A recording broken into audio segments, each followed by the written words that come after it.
Oi, pessoal, bom dia, boa tarde. Nós vamos conversar hoje sobre um tema muito importante, sobre dislexia. É um assunto que todos nós, eu e vocês, nos deparamos todos os dias com crianças portando dislexia. A dislexia, além de ser um problema extremamente grave do ponto de vista de evolução escolar, de capacidade da criança aprender, é uma condição que tem muitos outros aspectos ruins, né? É muito comum que eu receba crianças no consultório, nos atendimentos que a gente faz, que vêm por sintomas depressivos, que vêm por sintomas ansiosos, crianças com crises de transtorno do pânico, e que quando a gente começa a conversar, quando a gente começa a fazer anamnese, você acaba descobrindo que, na realidade, o fator que motivou a condição da criança, o sofrimento psicológico da criança, é um quadro de dificuldade de aprendizado, sobretudo na questão dislexia. É uma condição que faz com que a criança tenha sentimentos de menos-valia, tenha uma diminuição de autoestima. A criança, ela como não sabe o que acontece com ela, ela começa a acreditar em algumas coisas que os coleguinhas às vezes dizem para ela, tiram sarro, que você é burra, ou que você é preguiçosa, ou que você não se empenha de uma maneira adequada, quando na realidade isso é um evento patológico, né? É uma alteração no funcionamento do cérebro. Então, a abordagem aqui com vocês é explicar um pouco como é o processo, como se dá o processo de leitura no cérebro do ser humano, né? É, e a maneira com que a gente aprende, quais são os eventos, quais são as situações, as modificações no cérebro que fazem com que a gente aprenda a ler de uma maneira adequada. Né? Ah, recentemente, de alguns anos para cá, basicamente de 15, não mais que 20 anos para cá, houve grandes avanços na medicina, principalmente do ponto de vista diagnóstico, né? Foram desenvolvidos muitos aparelhos que ajudam a gente a entender e não mais somente diagnosticar doenças, mas também entender como os órgãos da gente, como o nosso corpo funciona.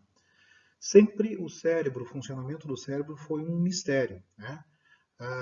É um órgão que tem um funcionamento extremamente complexo, extremamente complexo. O cérebro, ele tem em torno, o cérebro do ser humano tem em torno de 86 bilhões de neurônios, mais um outro tanto como esse de células, células que dão suporte a esses neurônios, então células da glia, astrócitos, quer dizer, um monte de outras células que compõem o tecido cerebral. E cada um desses neurônios estabelece cerca de 10 mil conexões com outros neurônios. Então, é uma quantidade absurda de contato que existe e que faz com que o nosso cérebro seja essa máquina espetacular, né? Que até hoje, apesar de todo avanço da medicina, não se sabe praticamente 20% do que ocorre com ele. Né? Principalmente a ressonância magnética funcional, é um tipo de exame que pode ajudar a gente a entender bem essa questão do processo de leitura, como nós vamos ver. A ressonância magnética funcional é um aparelho que ele capta as alterações que ocorrem no nosso cérebro no momento que elas estão acontecendo. Então, tudo que a gente tem de cognição, tudo que a gente tem de de sensações, visão, audição, raciocínio, localização, emoções, tudo se dá através de alterações que ocorrem em algumas áreas do cérebro. Nós temos áreas específicas do cérebro, áreas que são responsáveis pela nossa visão, determinadas áreas que são responsáveis pela nossa audição, pelo pensamento, pela cognição, e áreas responsáveis também pela leitura. através da ressonância magnética funcional, a gente consegue ver exatamente quais áreas do cérebro estão sendo estimuladas num processo tanto de aprendizado da leitura quanto da leitura já estabelecida. Para vocês terem uma ideia, então isso daqui é a parte esquerda do cérebro. Aqui atrás a gente tem o polo occipital e aqui na frente o polo temporal. Os olhos estão aqui. Essa região posterior é a região em que a gente enxerga. Então, toda a informação visual que a gente olha, ela vem através dessa região e se estabelece nessa parte posterior. Tá? Deixa eu ver se eu consigo fazer esse vídeo rodar. Não está querendo rodar. Mas basicamente assim, ó, esse vídeo, o que eu queria mostrar para vocês, deixa eu ver.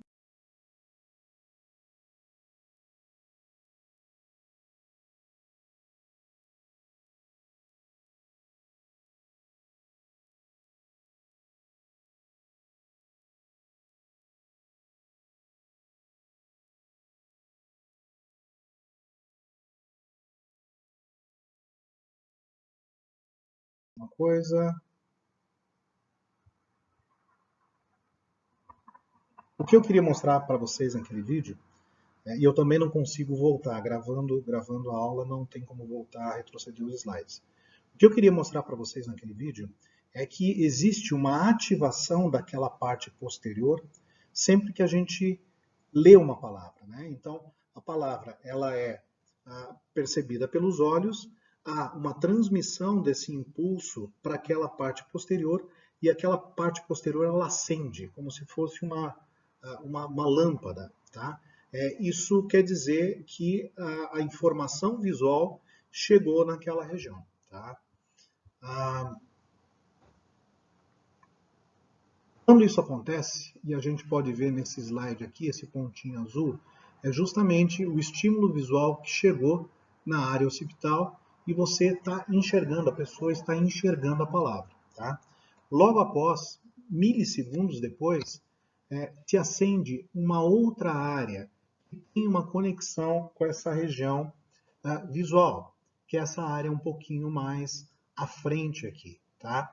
Essa área é uma área do cérebro que é responsável por reconhecimento das palavras. Então, é como se fosse uma caixinha de letras que reconhece cada letra e a combinação entre elas para formar as palavras. Tá? Então, existe fibras de neurônios que fazem, como se fossem fibras de luz, que fazem a conexão dessa região posterior com essa parte aqui. Nós enxergamos a palavra e, em seguida, essa imagem é transmitida para essa região que estabelece, então, o reconhecimento das letras e das suas junções, quer dizer, reconhecimento das palavras.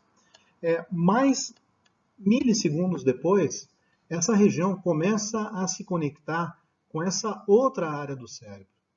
Essa outra área do cérebro ela tem uma função de parear a palavra com o significado. Então, essa região reconheceu a palavra, manda essa palavra para essa região, e essa região vai buscar, dentre todas as palavras que o sujeito conhece, o significado que combina com aquela palavra que ele está lendo. Isso é o que se chama de léxico, né? A quantidade de palavras que o indivíduo conhece e seu significado. Tá? E logo após, milissegundos após também, existe... Ih, ficou atrás aqui, gente. Existe ativação dessa área mais superior, acima dessa área verde aqui, desses pontinhos verdes, que já é a fase em que o nosso cérebro começa a preparar uma resposta. Então, é uma fase que vai controlar a articulação das palavras, vai controlar a expressividade das palavras. Tá? Então, esse é um mecanismo que ocorre quando a gente lê alguma coisa. A leitura, a leitura e a escrita, ela existe há cerca de 5.500 anos, né? A leitura ela começou na Suméria, através a escrita começou na Suméria através da escrita cuneiforme, né? Que são desenhos que eram feitos em tábuas de argila. A partir desse momento, o ser humano ele adquiriu uma capacidade que ele não tinha. O ser humano ele não nasce com a capacidade de ler como a gente nasce com a capacidade de enxergar ou de ouvir ou de ter sensações. A leitura é um evento que foi inventado pelo homem, né? O corpo humano não tem uma preparação no seu cérebro, não tem uma área no seu cérebro como tem da visão ou como tem da audição para reconhecer automaticamente a leitura. Então, é uma capacidade que a gente adquire por mudança das estruturas neuronais, das estruturas do cérebro, que a gente consegue fazer quando a gente aprende a ler e escrever. Aqui vocês podem ver a área visual, logo depois a área que a gente chama de caixinha de letras, né, do reconhecimento das letras e das palavras. Logo a seguir, existe uma conexão com essa área que dá o significado para essa palavra que eu reconheci aqui, e posteriormente uma conexão com essa área que a gente passa então a representar a questão da fala e controlar a articulação, controlar basicamente a prosódia, controlar toda aquela outra questão importante da fala expressiva. Tá? Significa então, gente, que aprender a ler é criar um link entre o visual, tá? A parte do nosso cérebro que enxerga, com a linguagem falada. Quer dizer, essa linguagem falada, tanto a auditiva, a linguagem receptiva quanto a expressiva, isso é inato do ser humano. Quer dizer, isso já existe no ser humano desde sempre. Uma criança pequena que é submetida a esses exames, mesmo que ela não entenda ainda a linguagem falada, essas áreas elas vão estar ativas. Sempre que a gente falar alguma coisa, essas áreas elas vão ativar e vão fazer com que a criança, com o passar do tempo, conforme ela for desenvolvendo, ela vá adquirindo então a capacidade de entender a fala humana e também de se expressar através da fala humana. O que não existe de forma inata é essa caixinha de letras. Isso não existe naturalmente na pessoa. Tanto é que muitas pessoas, por não ter oportunidade, evoluem com uma situação de não aprender a ler e escrever durante toda a vida. Tá? Quer dizer, essa região não é fundamental para que o cérebro funcione de uma maneira adequada. É uma condição que nós adquirimos com a evolução do ser humano. Tá? E isso é uma coisa muito curiosa porque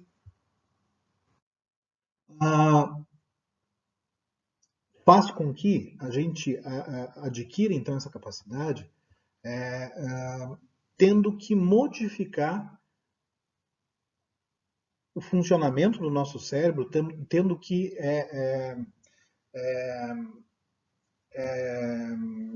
mudar algumas coisas dentro do nosso cérebro que estavam nessa área da linguagem. Quer dizer, essa área não era uma área silente, ela tem uma função no nosso cérebro.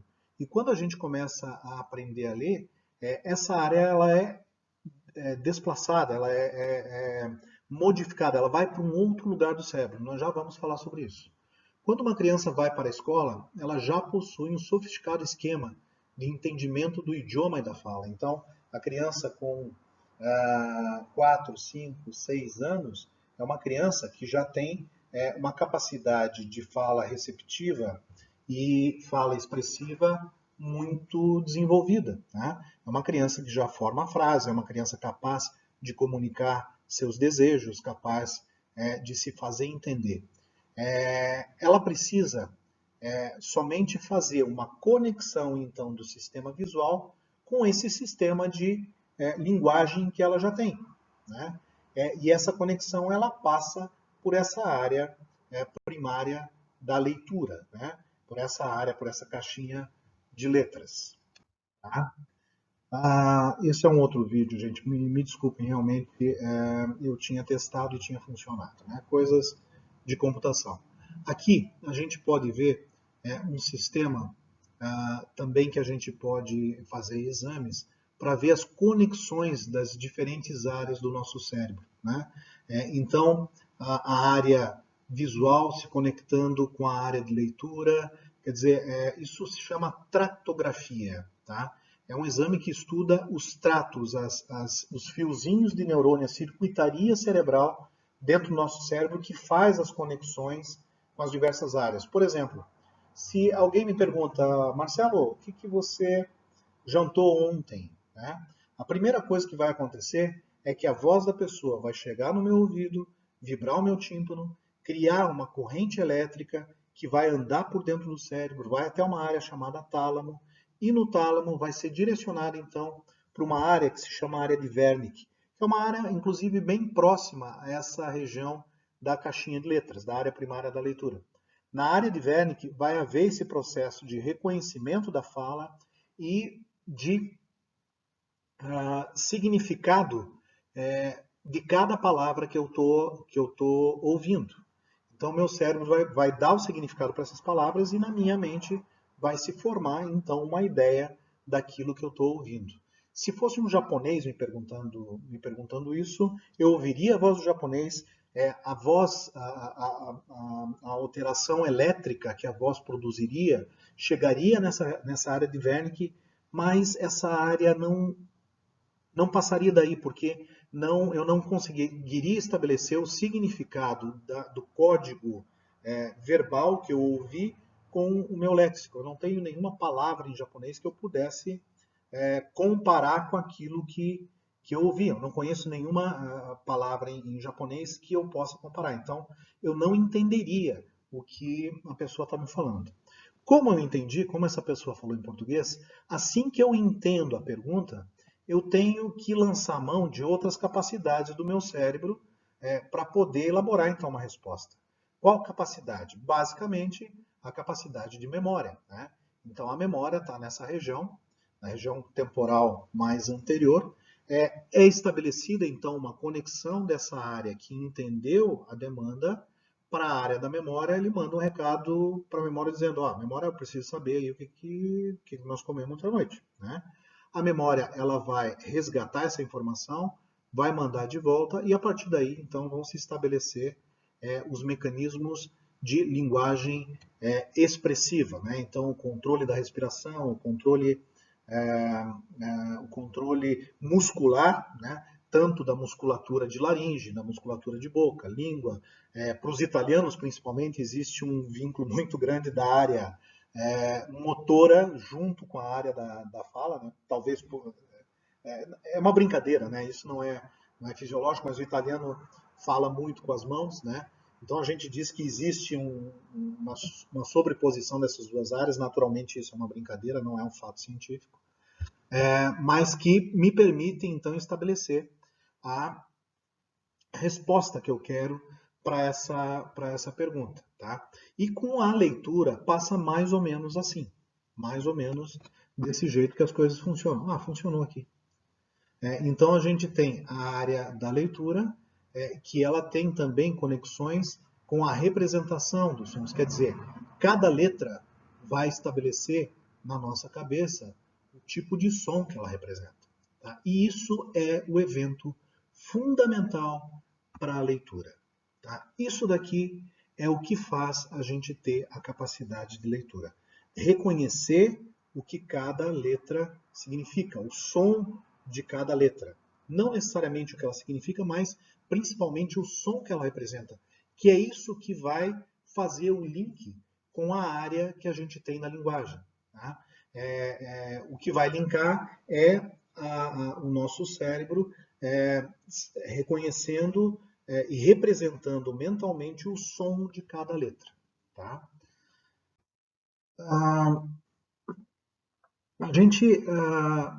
Isso é muito curioso, né? Esse slide ele ficou um pouquinho pequeno, mas vocês podem ver que nessa ressonância magnética funcional a gente tem uma ativação dessa região aqui. Essa região é a região da caixinha das letras, é a área de leitura primária. Tá? Essa região ela é feita no ser humano inicialmente para uma função que é o reconhecimento de faces. Tá? Então, nas duas regiões, dos dois lados, a gente tem dois lados que elas, basicamente a função é reconhecer faces de objetos. Tá? Quando a gente começa a ensinar a leitura para a criança, essa área ela vai passando para o outro lado. A função do reconhecimento de faces de objetos ela vai se deslocando para o lado contrário. Só que isso não acontece de uma maneira rápida. Isso vai acontecendo progressivamente à medida que a criança vai aprendendo a ler. Tá? Posteriormente, depois de um certo tempo, que ela tem um processo de leitura já bem estabelecido, essa área, então, ela se consolida como uma área primária de linguagem e o reconhecimento de objetos e face passa todo para o lado direito do cérebro, como a gente está vendo aqui. Tá? Tem um pontinho amarelo bem em cima do meu cursor. Ficou pequeno o slide, a foto, me desculpem. Mas esse é um mecanismo fisiológico que permite que o nosso cérebro se adapte e consiga ler. Isso faz com que haja um evento curioso, né? Que é a escrita em espelho, que acontece ao início do processo de leitura e de escrita. Ao contrário do que muitas pessoas pensam, isso não é sinônimo de dislexia. E isso não uma condição que pode predispor a criança com dislexia. Isso é a representação desse fenômeno. Né? Quer dizer, a criança ela está transferindo a área de reconhecimento de objetos de face para o outro lado. Então, pode existir alguma confusão com relação à questão da leitura. Né? Como ocorre aqui, ó, Theodore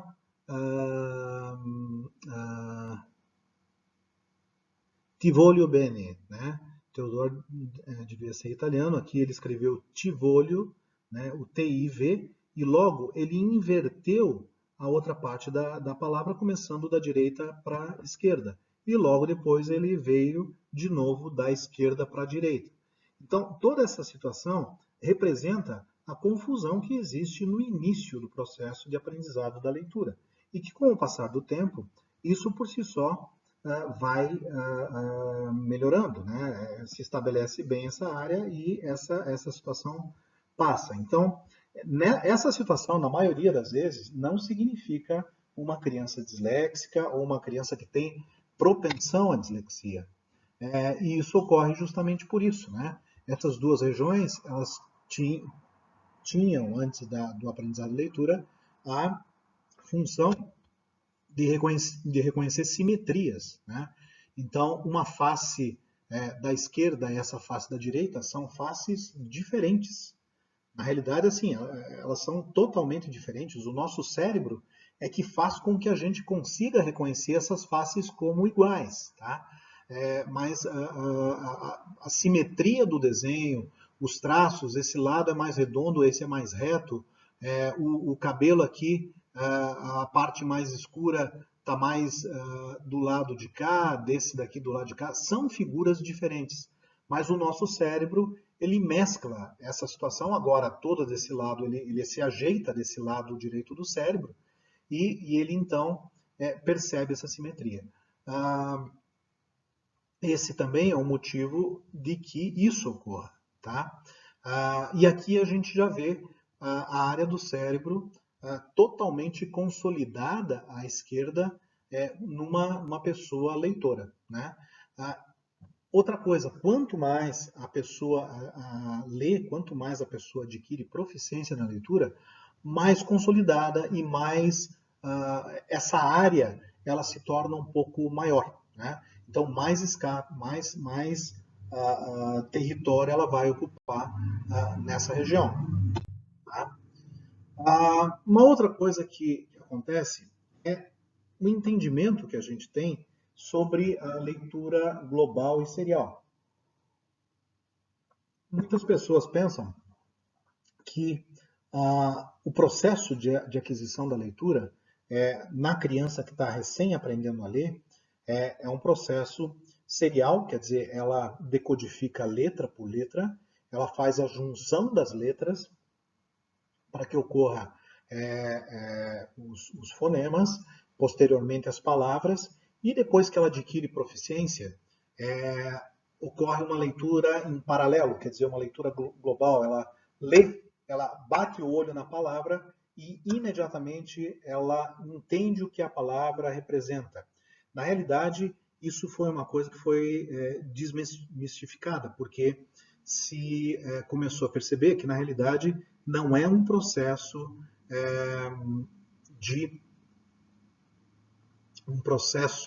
que se faz de uma maneira automática. O nosso cérebro, ele lê letra por letra e depois que ele terminou, ele dá a ideia da palavra. O que acontece é que esse evento é um evento extremamente rápido. Né? É questão de milésimos de segundo para que ele faça toda essa varredura. Né? Mas o nosso cérebro lê de forma a varrer as palavras mesmo. Não é a leitura de olhar para a palavra e só de olhar já entender o que ela significa. Né?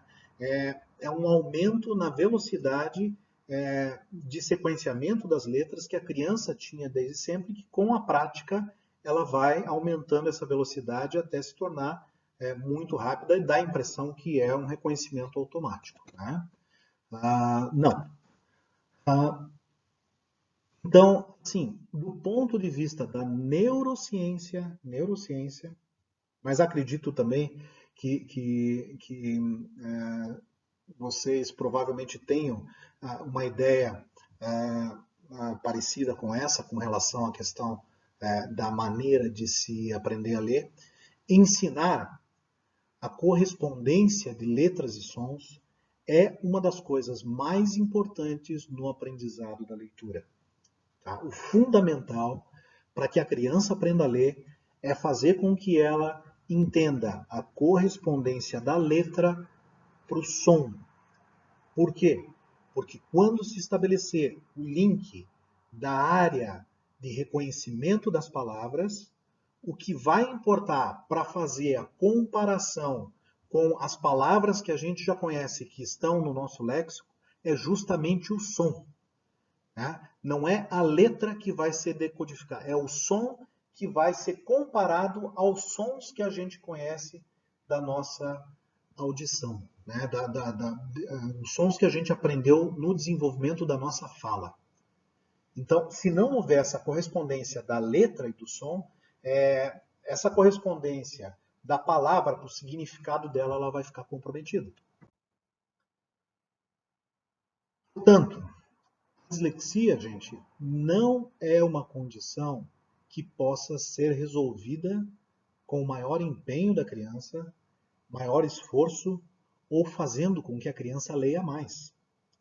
É uma condição de disfunção de circuitos nervosos, de áreas do sistema nervoso responsável pelo processo. Não é por culpa da criança, não é que ela é preguiçosa, não é que ela não se empenha. Tá?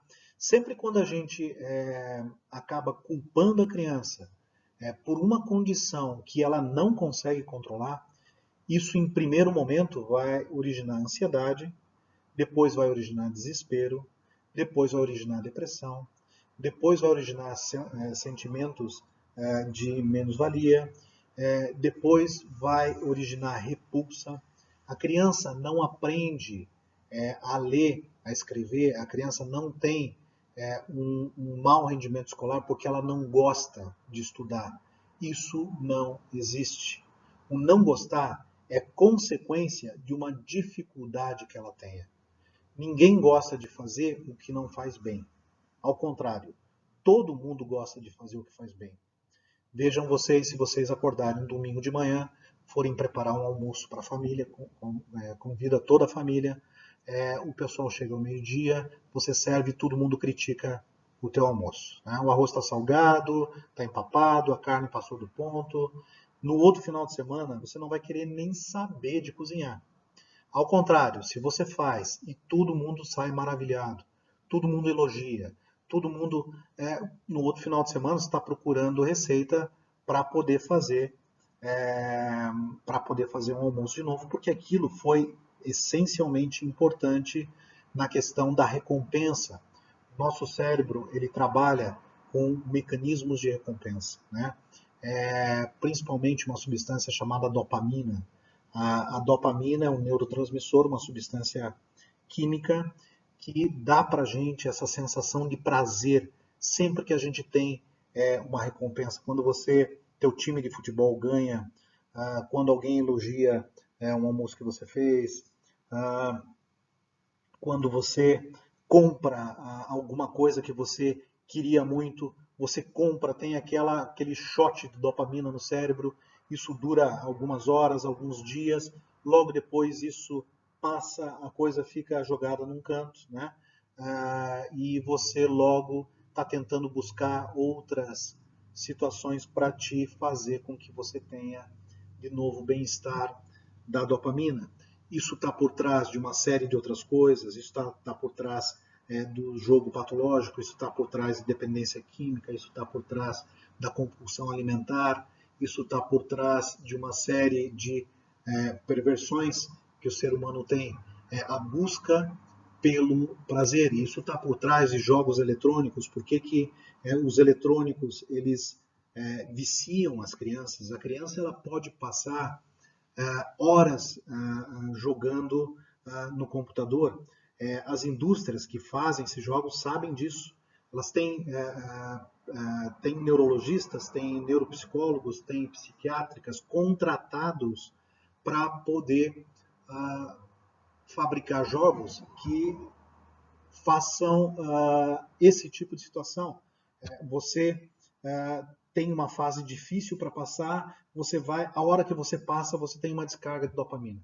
Isso te dá uma sensação de prazer e faz com que você vá em busca de outra etapa. E assim faz com que o teu comportamento se torne absolutamente dependente, porque você quer aquela sensação de prazer que a dopamina provoca. Isso vale tanto para essas outras situações, quanto vale também para o aprendizado em crianças. Sempre que você tenta resolver um problema, estimular uma criança a estudar com crítica, isso vai gerar ansiedade, isso vai gerar uma série de efeitos ruins que vão fazer com que a criança, ao longo do tempo, ela vá deixando de ter prazer e vá tendo realmente não gostando de estudar ou desenvolver algum tipo de transtorno relacionado àquelas situações que eu falei para vocês agora há pouco. Ao contrário, se a gente estimula a criança do ponto de vista de recompensá-la ou de elogiá-la ou de repente avaliá-la pela situação de empenho que ela colocou por fazer uma determinada ação e não tanto pelo resultado, logicamente, não estou me referindo à questão das provas, não estou me referindo à questão da avaliação, se a criança aprendeu ou não, porque isso é fundamental e está na base da questão do ensino, do aprendizado. Tá? Eu estou me referindo àquela situação do dia a dia mesmo, né? De você tentar estimular o teu aluno através de elogios, de reconhecer o trabalho que ele teve por tentar fazer alguma coisa. Né? O resultado é consequência de uma série de outros fatores que muitas vezes a criança não tem condição de alterar, como por exemplo um quadro de déficit de atenção, como por exemplo um quadro de dislexia, descalculia. Né?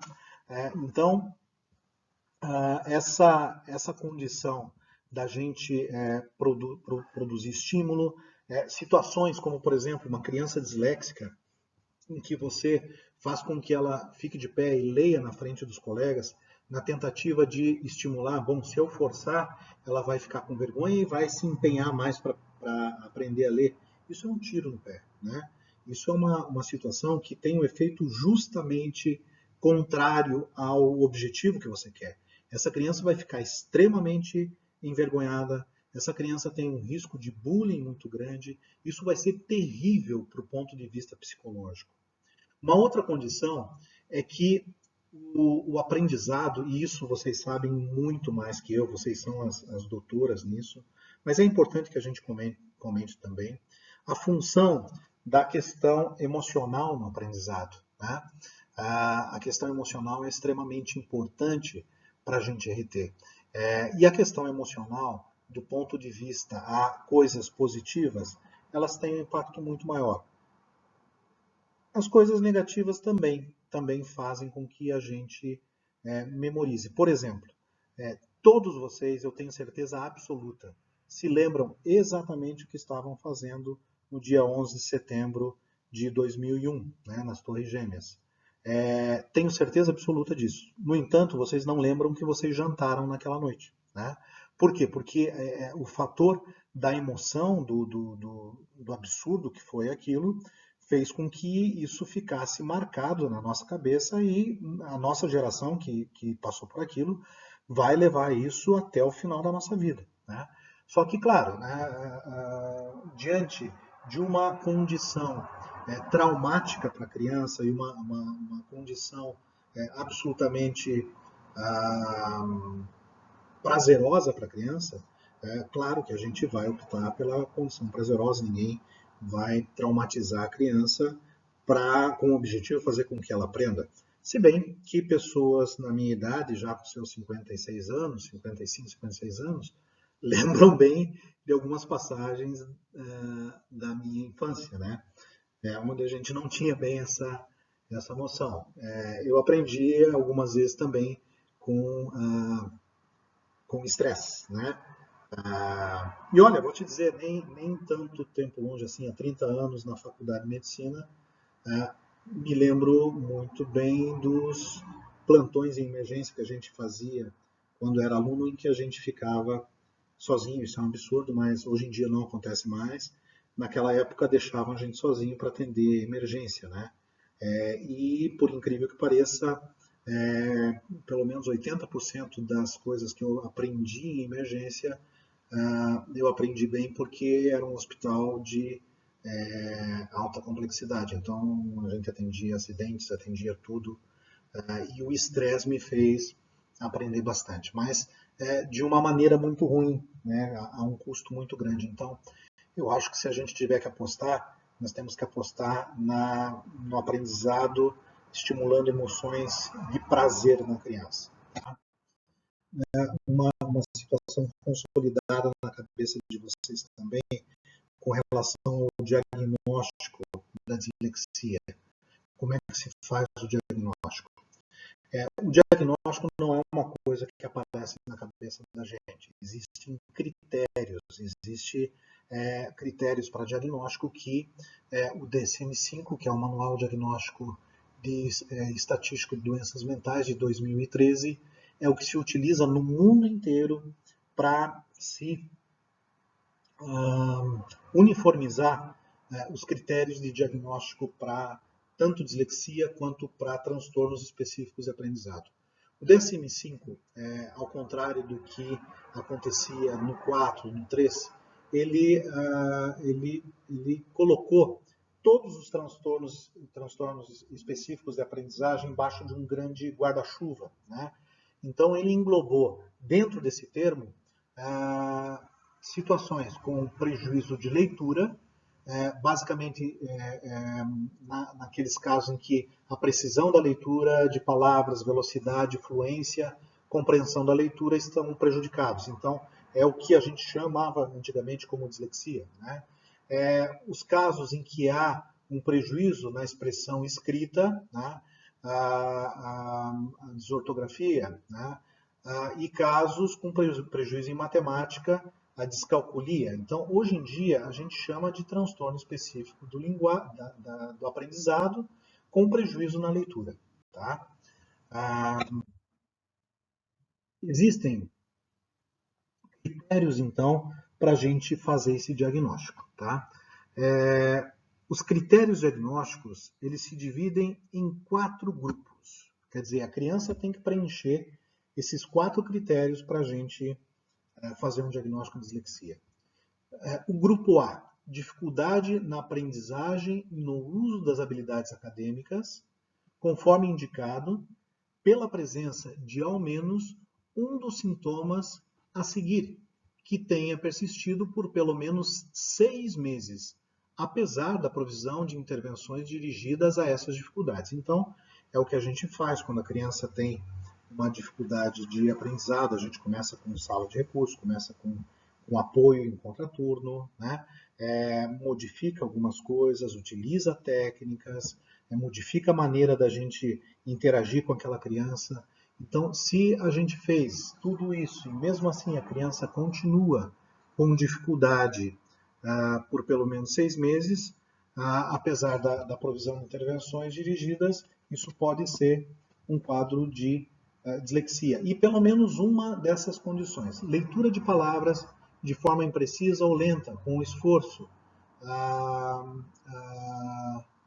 forma incorreta, lenta, hesitante, frequentemente advinda a palavras, tem dificuldade de soletrá-las, dificuldade para compreender o sentido do que é lido, dificuldades para ortografar, dificuldades com a expressão da escrita, dificuldades para dominar senso numérico, fatos numéricos ou cálculo, dificuldades de raciocínio, uma grave dificuldade em aplicar conceitos, fatos, operações matemáticas e solucionar problemas. Então, essas condições elas são usadas para as 3 dificuldades: a dislexia, a desortografia e a descalculia. Então, se a gente tiver uma criança que cumpra esses pré-requisitos com uma dessas dificuldades, há uma possibilidade da gente estar diante de um quadro de dificuldade no aprendizado da leitura. Os critérios do grupo B: as habilidades acadêmicas afetadas estão substancial e quantitativamente abaixo do esperado para a idade cronológica do indivíduo. Então, é aquela criança que tem 7, 8 anos e que tem um desempenho muito abaixo do que seria esperado, né? Do desempenho acadêmico ou profissional, desempenho padronizado, administradas individualmente por avaliação clínica abrangente. Para indivíduos com 17 anos ou mais, tem que haver uma história documentada dessas dificuldades que ele tinha no ambiente escolar previamente. Tá? O grupo C: as dificuldades de aprendizagem iniciam-se durante os anos escolares, mas podem não se manifestar completamente até que as exigências pelas habilidades acadêmicas afetadas excedam as limitações do indivíduo. Então, uma criança que tem, por exemplo, uma capacidade intelectual muito grande e que tem um certo limite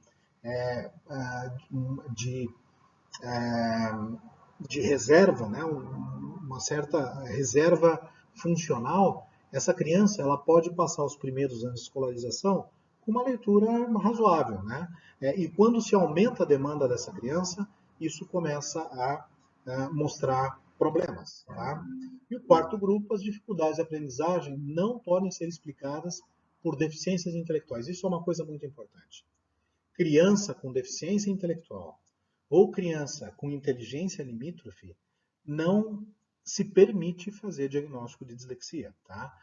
Se considera que a causa do insucesso no aprendizado da leitura, da matemática ou da ortografia se deva a uma dificuldade intelectual e não necessariamente a esses mecanismos de leitura que eu mostrei para vocês. Então, crianças com inteligência limítrofe e dificuldade intelectual, né, e transtorno de desenvolvimento intelectual, elas não podem ser diagnosticadas como dislexia. E também a necessidade de um certo tempo de evolução da leitura. Quer dizer, eu não posso pegar uma criança no primeiro ano e ela, mesmo que ela esteja um pouco abaixo do desenvolvimento das outras crianças, classificar essa criança como disléxica, porque essa criança é uma leitora iniciante. Existe também uma variação no tempo em que as crianças conseguem aprender a leitura. Consequências do transtorno, então, insucesso escolar, múltiplas reprovações, aumento do gasto das famílias, ansiedade, depressão, ataques de pânico, sensação de menos-valia, dificuldade, diminuição da autoestima, sofrimento psicológico importante, absenteísmo, abandono escolar na adolescência, problemas familiares, agressão à criança e bullying. Tá? Falando em bullying, uma dica talvez para uma próxima conversa, só que essa próxima conversa, ah, ah, se houver interesse, convidar a Mônica, convidar a Tati, convidar todo o pessoal envolvido. É um assunto que eu venho me preocupando já há algum tempo. Inclusive, eu modifiquei até alguns laudos que eu estou emitindo, colocando algumas coisas importantes a respeito de bullying, né? Porque vocês devem estar bastante assustadas com o que aconteceu mais uma vez em São Paulo, né? Pelo atentado daquele rapaz na escola matando a menina. 58% dos ataques na escola nos últimos 20 anos 58% dos últimos 20 anos ocorreram entre 2022 e 2023.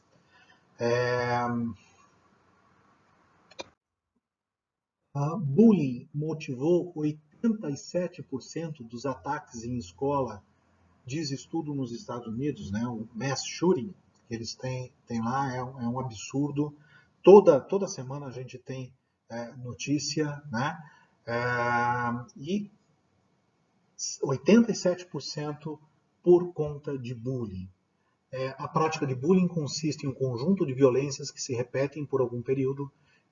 Geralmente são agressões verbais, físicas e psicológicas que humilham, intimidam, traumatizam a vítima. Os danos causados pelo bullying podem ser profundos, como depressão, distúrbio comportamental e até suicídio. Tá? Algoritmos de redes sociais promovem preconceito, desigualdade, diz matemática em Harvard. Casos de bullying e discriminação aumentam entre alunos e professores nas escolas de São Paulo, diz pesquisa. Nós estamos vivendo uma época, não sei como classificar, né? A questão das redes sociais, vocês podem dizer, mas bullying sempre existiu. Na minha época, era gordinha, gordinho, não sei o quê. Só que a gente nunca teve um alcance tão grande como a gente tem agora. A utilização do cyberbullying, a questão